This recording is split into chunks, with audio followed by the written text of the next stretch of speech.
I'm Shoestring Jane. Welcome back to my channel where I talk about all things frugal, thrifty and money saving.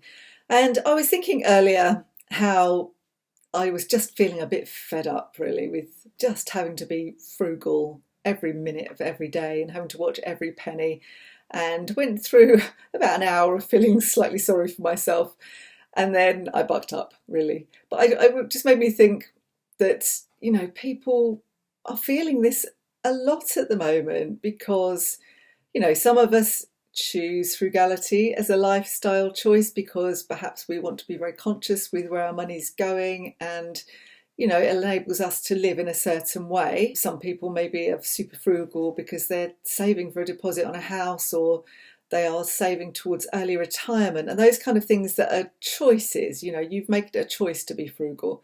And then there's lots of people at the moment who literally have no choice. Of course, we're in a cost of living crisis and people have debts and they're worried about the cost of Christmas and their mortgages have gone up and all of those things.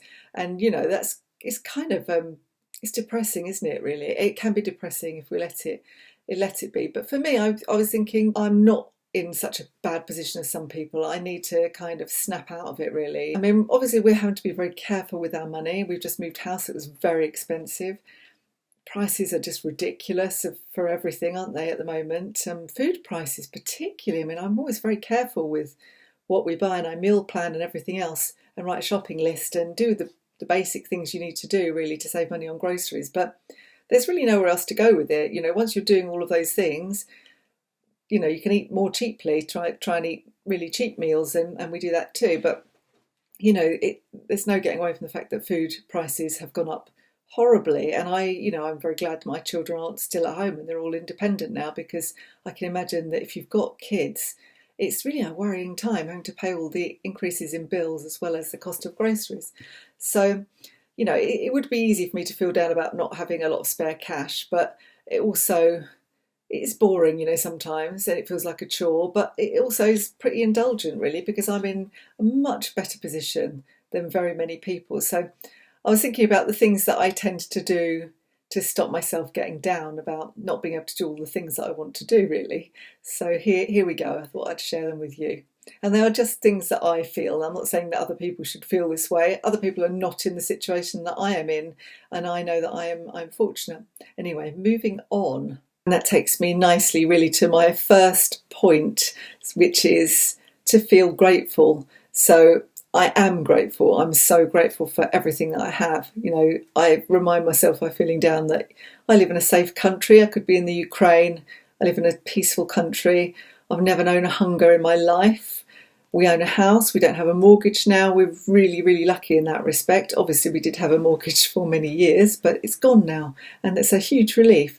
So I have family, I have extended family that I see. I have friends. I live in a beautiful place. We love where we've moved to, and we really appreciate being here every day. And I'm very lucky that I no longer have to work full time for some faceless corporation. And, I always had to for many years. I worked for various employers who, they basically have a big control over your life, don't they? And I never got paid very much either for my troubles. So I'm very lucky now. I don't have to do that. I make enough money writing. I recently wrote a book, I'm sure. I write freelance, I write a blog.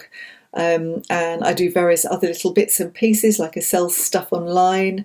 I even have a little cleaning job. So I do whatever I need to do, and it's better. I much prefer to do a series of side hustles, really, is what it is, isn't it, than go out to work 9 to 5 doing the hours that I'm told I have to do, taking breaks when I'm told I have to take breaks. Having to travel to the job and all of those things that I did for a long time, and I'm very, very grateful that I no longer have to do them. So that's my first thing, that I think I practice gratitude, really. And okay, yes, I don't have a lot of money and I do have to watch every penny, but I'm so lucky in so many ways.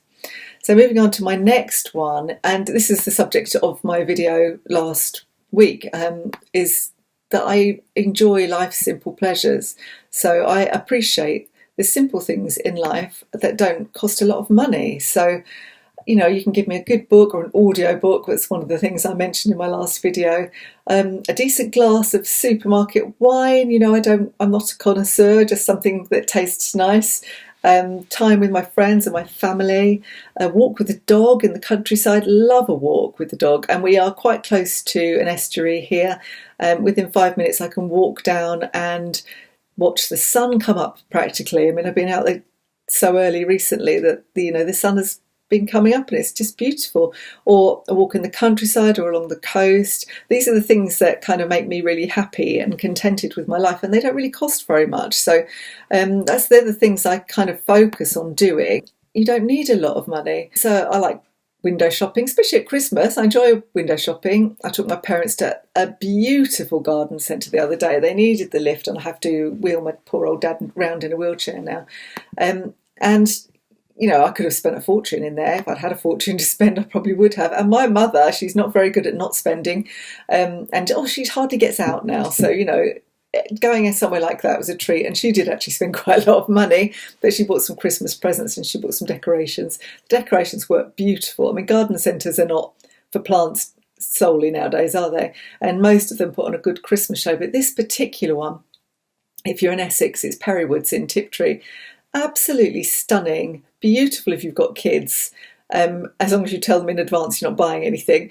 Good sales though, so if you want to get your fancy Christmas decorations in January, that's a good place to go, or from Boxing Day really. But it is so beautiful. I'm quite good at just window shopping, so I just had a look. All I'd bought was a couple of birthday cards that I needed. Mum and Dad, because I'd driven over and driven them there, treated me to lunch, so I had a really nice lunch out. So that was a real treat. But without the lunch, I didn't need the lunch, and it would have been nice just to spend time with my parents and have a little wander around this little winter wonderland that we discovered there. Really, really nice. So, I don't have to spend a load of money. And I know that I'm going back to being grateful again. I'm so lucky. I've still got my parents. I'm nearly 60. My dad is 91. He is ailing a bit, bless him. My mum's 87. She's still going great guns. And I am really lucky. So I appreciate being able to do that and spend time with them.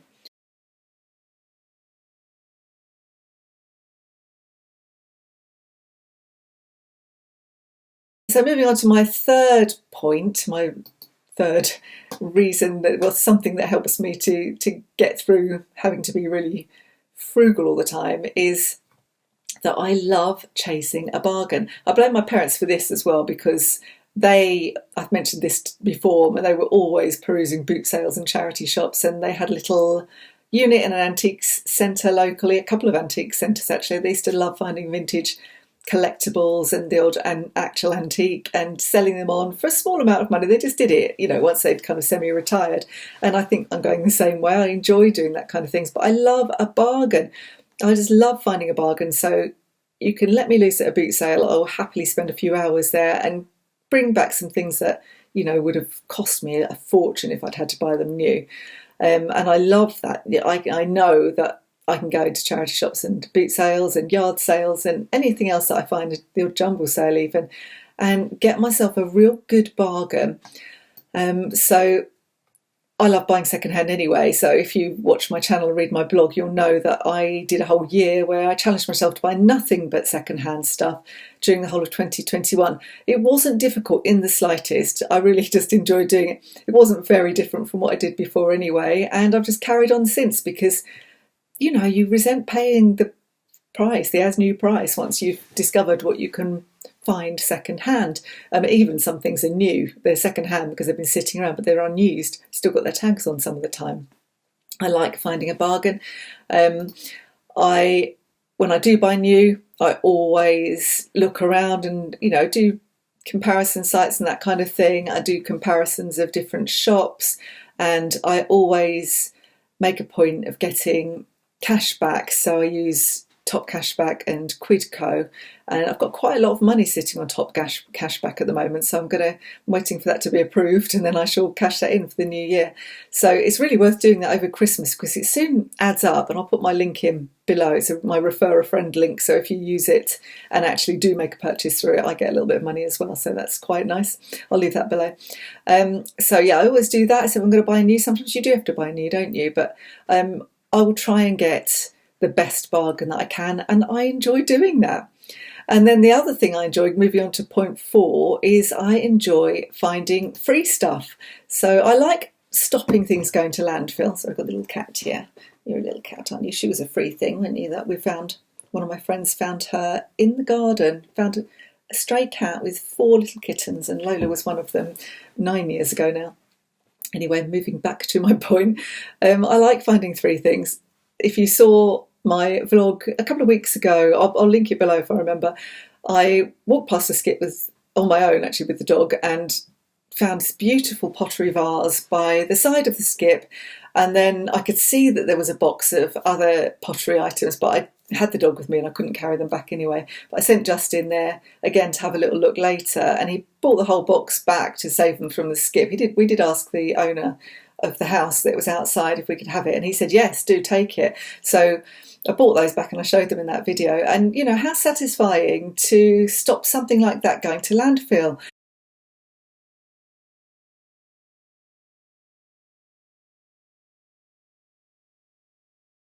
And I will make use of some of those things. I will give some of the things away. I'll redonate some of them. I might even sell a couple of them. So, you know, I love that, finding free stuff. I often look on Frugal, it's my favourite one actually, and Freecycle. I don't like the local Freecycle as much as I like the local Frugal.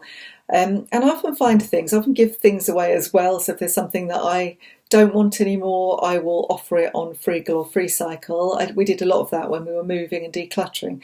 But it's really handy, like at the moment I've got my eye open for some sort of little dresser with a cupboard, because the one we've got downstairs, it was given to us by a friend.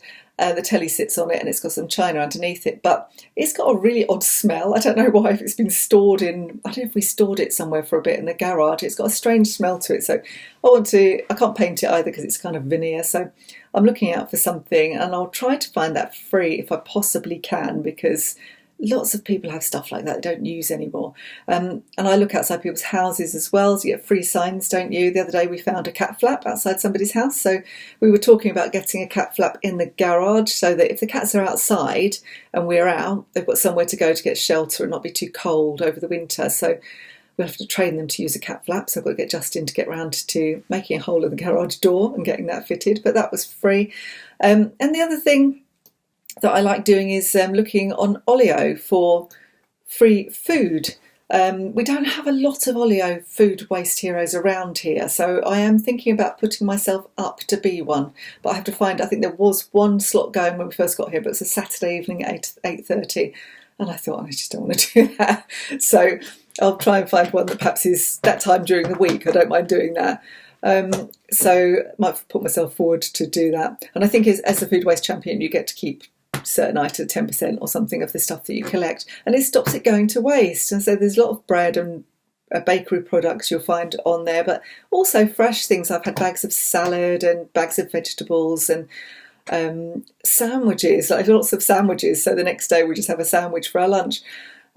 So Olio, if you don't have the Olio app, do sign up for it. It's a brilliant thing.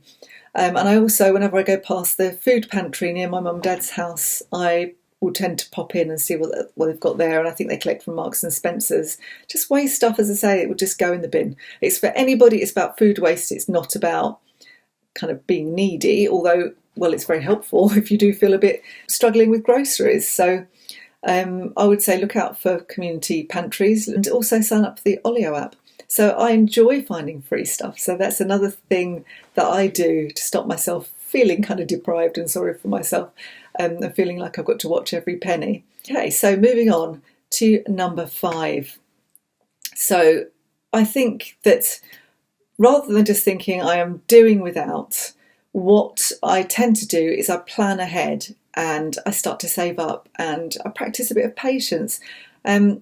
So, you know, we get there in the end. We normally get what we need. So we might buy them, whatever we're buying second hand. It might be something that we can save up for but still find a bargain, find it second hand. I'm thinking the front door is very old, quite odd, with strange studs. It looks like somebody would have chosen it for a castle, not for a 1980s semi.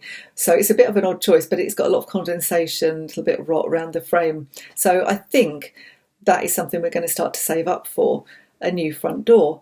I would also like at some point to have some new carpets in the house. Although, I mean, I think actually during this video you might have heard the cat scratching the carpets up. So is it worth buying any new carpets when you've got 2 cats? I'm not sure that it is. But then, just practicing patience and planning ahead and saving. We're going to have some sort of little nice break next year. It's my 60th birthday. And I would like to mark it with just a little trip somewhere. It doesn't have to be anything major, but we'll have to save up for that and plan ahead for it.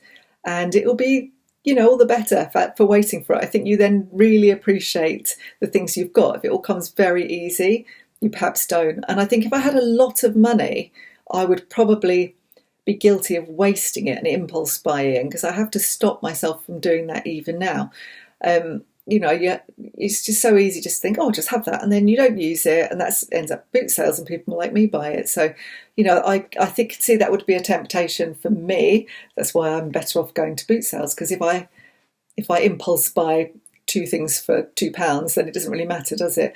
And I'll tend to then use them, but if I'm not, I'll redonate them. So I think that's the last thing that helps me to cope with kind of relentless frugality and penny pinching and money saving, is knowing that you can get there in the end, but you just might have to wait. So that's something that I do recommend. I mean, there's no doubt it would be lovely not to always be sensible. It would be lovely to have lots of spare money and to be able to help my kids out. That times are tough for them now. Times are tough for all of us. I'd love to have a little bit of money and be able to give them a big deposit so they could buy their own flats or something like that. But I can't do that, so I have to be realistic. So by being grateful and enjoying some of life's simple pleasures and bargain hunting and finding freebies and planning ahead, I think then I can shake off those kind of dark moods caused by lack of money and frustration that sometimes I feel, and I'm sure some of you do as well. So let me know in the comments anyway. Do you sometimes get utterly fed up with frugality?